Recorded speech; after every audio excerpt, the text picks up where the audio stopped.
Hey everyone, welcome back to the channel. So as you can see, I've got the summer yellow Honda SL70 K0 back up on the table for one more video before we take it on a 90-mile ride. If you're just joining us and you haven't seen the previous videos on this, I'm hosting a 90-mile ride on October 14th with some other subscribers, and I pulled this bike out of storage. It'd been sitting for a while. We stripped it all down, cleaned it all up, and started assembling it. And then we put a Lifen 125cc engine in it. And while I was going through all that process, there were a couple things that I filmed that didn't make the final edit of any video I posted. I cut them out. And wouldn't you know it, one of the things that I filmed but didn't use, a subscriber contacts me and says, hey, how did you get that to work? And that was the key switch. I used the stock Honda SL70 key switch from the bike and kind of rewired it to work with the Lifen engine and the 12-volt electrics. And this subscriber wanted to know how I do that. So fortunately, I didn't delete the footage and I can add it into this video. The other thing that I didn't include, but I still have the footage of, is the original owner had welded buddy pegs to the frame on both sides for his grandkids to sit and then have some place to put their feet. And then somewhere along the line, somebody lopped those off and it left holes in the frame. And so I filmed a little segment of how I repaired that and closed those holes up, and then I wound up cutting it out. And so I'm gonna go ahead and, I still have it, so I'm gonna throw it into this video also.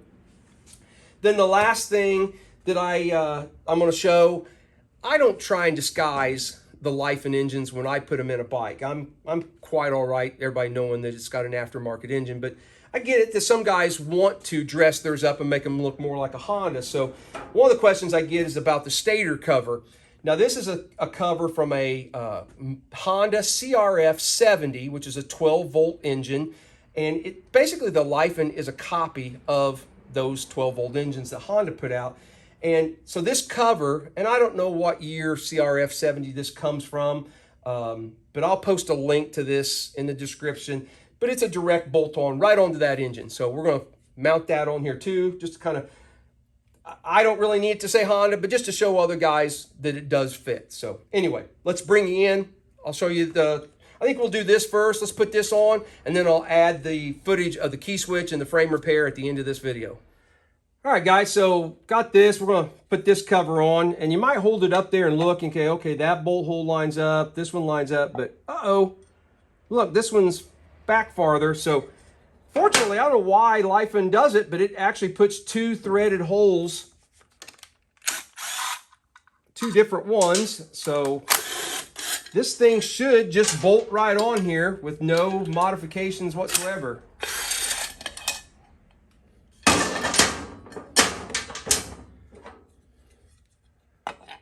I don't know if it's showing up on film, but like I said, there are two different threaded holes right here. The original cover uses the one up in front, but this new cover is going to use the one in the back.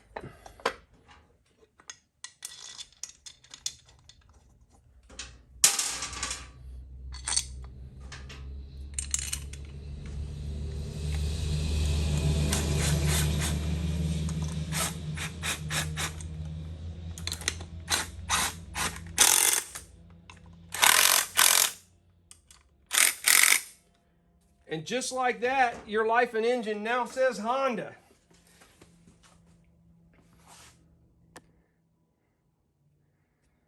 Doesn't look too bad. The color of this is a little bit different from the case, but it kind of matches the top end, so it's not too noticeable. It matches the frame actually on this bike pretty well, so it doesn't look too bad. So anyway, there you go. For those of you who had questions about whether or not what Honda stator cover will fit onto a Lifen, that's the Honda CRF70, and like I said, I'll post a link in the description. All right, so in the first video on the SL70, I mentioned that I really wanted to keep this key switch. It's got this cool little Honda homemade keychain on it and so forth, but the last thing I want to do is mess up the plug and any of the wiring, because the harness on that bike is in excellent shape, so I don't want to go altering this key at all. So what I'm going to try and do is I found, you know me, I keep all the old parts off of bikes and so forth. I found a harness that had a plug that's in really poor shape. You can see that it's all smashed and broken. So I cut it off, and I'm gonna try and get it to work. I may have to tape it up or something to get it to stay together. I'm not 100% sure yet, but I just thought I'd walk you guys through the steps I'm going to take to see if we can get this original key switch to work with our Trail Buddy harness. First thing I'm going to do is make sure this will plug in. Yeah, there we go. Yeah, now I may, like I said, I may wrap some black electrical tape around that just to make sure it doesn't, but it seems pretty good. I'll make sure it doesn't come apart. So let's go ahead and take off the rest of this wiring where I just chopped it off the harness. See, I know we'll probably need this ground wire, so let's strip that real quick.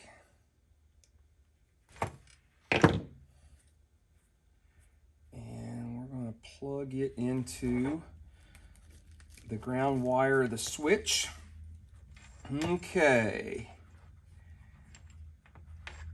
Tell you what, actually, I'm going to take just a minute here and strip all the ends of these wires, and so we can be ready to check them to see which ones have continuity. Okay, so I've got all the wire ends stripped, so now we can test them out. I'm going to put the multimeter on continuity there. Yeah, you can see it. It also should maybe ring and make a noise, so when we have wires that get continuity, you'll see the screen change and you'll hear a little sound. All right, so this is the key in the off position. We really want to use the ground wire, and then one of these wires hopefully will have continuity. There it is. Make sure this red one doesn't. Okay, so the green and the black wire have continuity in the off position. I've already forgot if I went through the key switch. The key switch has off, run with no lights, and run with lights. And we'd like it to work that way. So off position, continuity between the green wire and the black wire. So that grounds out the CDI, engine dies. Okay, that's good. So we know that. Now, we're not really worried about the second position, because as soon as we move it to the second position, hopefully we lose the continuity between the green and the black. We do. So now the CDI is ungrounded, and now the bike will start. All right. And then, so what we need to do is find two wires that have continuity in the second position, so that it'll turn the lights on. First of all, we're going to make sure we still don't have continuity between the green and the black. Okay, good. So, all right, the engine will run in the second position. Now we need to find two wires that have continuity in the second position.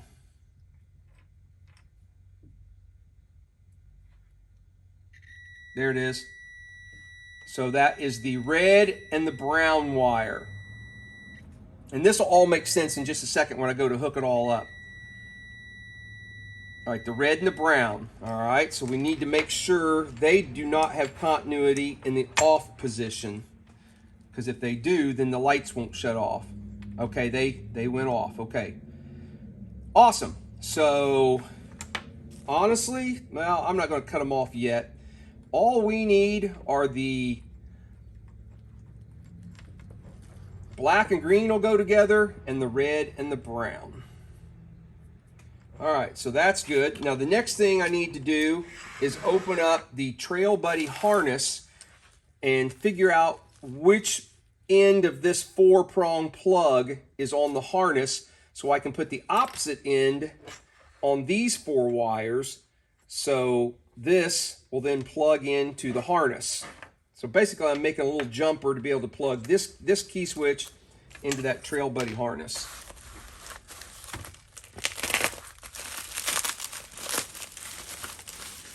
And I've used enough of these, you would think I would remember if it was the male end or the female, but I don't. So we are looking for that plug right there. And it's using the, what I will call the male end. So we need this female end right here. All right, so I'm gonna get, shut you down. I gotta get set up. I gotta dig through my little electrical box here and pull out the correct pins to be able to put in this, to plug into that. As soon as I pull all this out, I'll bring you back. All right, guys, so off camera, what I did was attached a spade connector to each one of the 4 wires. One of these little guys right here. And they are what clicks into this white plug connector that will then connect to the key switch wires in the harness. So obviously we gotta make sure we put these in the right orientation. It's the green wire and black and white wire that ground out the coil. So the green is in the upper left here. Okay, got that one attached. And then its corresponding wire is the black and white, which is right below it. And in this, on the key switch, we found out that it was just the black wire that had continuity with the green. So we will put it in. There, it clicked. Okay, it's got little tabs that go in and then pop up, and that's what clicks them in. All right, and then on the other side, we need the red wire.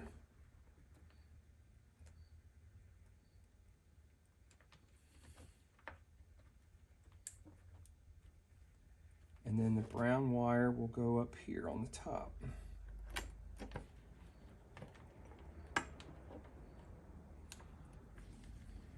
This little tab's not sticking up far enough.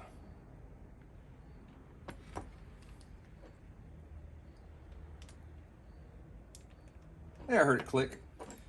All right, and then these other wires don't get used. We'll probably cut those off once we've confirmed that this is all right, and then we'll probably tape all this up together. All right, so let's plug this into our harness now.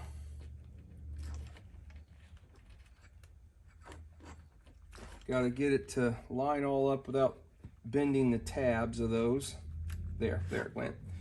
Don't force it. If it doesn't just slide together, don't force it. Okay, so now our key is in the off position. So here are the green and black and white wires that are the kill switch wires of the harness. So we should have continuity between these two right now in the off position, and we do. All right, so the bike will not start. At the same time, we should not have continuity between the red battery positive wire, which feeds the 12-volt juice, and any of the black wires. Good, okay, we do not. So that means our headlights are out. So we've killed the engine, headlights out. Now we turn the key 1 switch. We should no longer have continuity here.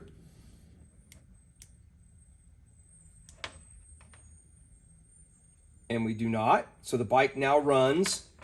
We still shouldn't have continuity here. We do not. So the headlights aren't going to come on. So in the first position, the bike runs, but you do not have headlights. I'm just going to try and leave that in there. Now in the second position, when I turn the key, it should buzz and we should get a reading where it turned the headlights on. And it did. So now we've got power going from the battery up to where we got the headlight switch and stuff plugged in. So then again, we should not have continuity here, which will allow the engine to run. and we don't. Okay, that's it. So that's how I'm going to get the SL70 switch to work with the TB515 harness, just by running this little jumper. I'll go, like I said, I'll trim these wires off, tape this all up, make it look a little bit better, and we'll get it installed on the bike. All right, guys, so now I am on to this frame repair. Gonna try and fix this hole where the original owner had buddy pegs welded to the frame, and then someone cut them off, and they wound up getting a little too thin there. So what my plan is, I measured this. I'm sure it's something in millimeters, but I got it to measure out to about a 3/4 inch OD round tubing. So I found a piece of 3/4 inch OD round tubing. I think it's a 120 wall, 120 thousandths wall, and I cut it 1.5 inches long so that it would overlap the hole. And then I took and then I sliced it in half. I don't really want to cut this whole thing out. I'm going to try and just cut out a wedge here and then put that in there and weld it back in. I've got one for this side and one for the other side down there. So that is the plan. That way I don't lose, I don't want to cut it all the way through and then have the geometry move, something shift on me. I don't think it would, but this is the way I'm electing to try and fix this.